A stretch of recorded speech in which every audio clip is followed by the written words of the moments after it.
Welcome back to another episode of LA Fishguys. Well, apparently making saltwater is quite the controversial issue amongst various saltwater aquarium hobbyists. I've received a rash of different opinions and suggestions in regards to how to make saltwater properly. I do want to point out two things. One, we're having our containers filled today with real ocean water. I've decided making salt water is not only too time consuming, I don't have the time to devote making 600 gallons every week, and number two, I originally stopped using the real ocean water only as a test to see if any of the algae problems in some of my customers' tanks would go away or give me an indication that the real ocean water was the source of the problem. Algae problems are difficult issues, and we'll address that in a future episode of LA Fishguys. But for now, we've switched back to real ocean water. So apparently there's a number of hardcore reef hobbyists out there who didn't think it was appropriate to use faucet water or carbon filtered faucet water. Well, I'll agree with those hobbyists in the fact that if I had reverse osmosis or deionization, that would be a better quality water to use as the foundation for making salt water. But as I said in the video, I don't have access to that equipment or the time to fool around with that, which is why we've switched back to the real ocean water. Number two, since the mid-90s, I've always used real ocean water.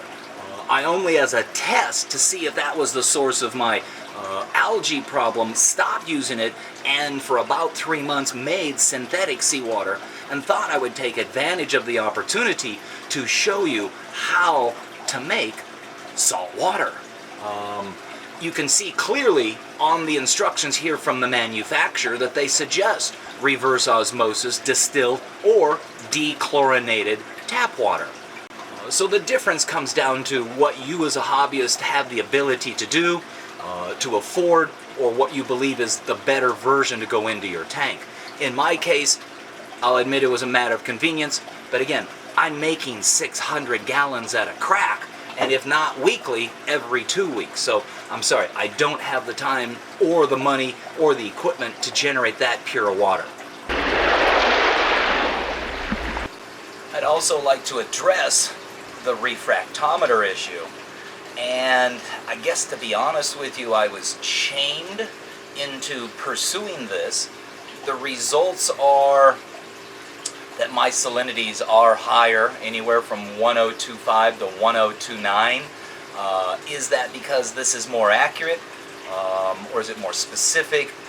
Certainly compared to the $10 plastic floating needle hydrometer, I could understand. You know, the $40 refractometer, it's a bittersweet thing, only because I think it's more involved. Again, I was shamed a little bit into it. It does give me a fairly specific reading, but the needle also gave me a specific reading.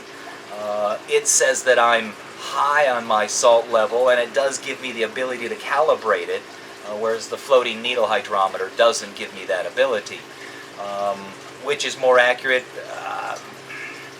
Again, I'm not real hip on this, but it seems to give a very specific reading and the ability to calibrate it. So I'd have to say, based on its cost and so far what I'm seeing, it's probably the more accurate version to use. And so we now conclude our episodes on making salt water. We presented to you a few alternatives in the methods for making it. We've also presented a few alternatives for the method of measuring it. Whichever one you aspire to will most likely come down to either a convenience issue, a cost issue, or a purity issue. Stick with whichever method you're using because that's what you're most comfortable with, and that's been the most consistent for you up to this point. I do want to acknowledge and give another big shout out. We've got over 1,000 YouTube subscribers now. Alright, Network TV, we're gonna make it one of these days. So in the meantime, I need to go do another service, so keep moving forward.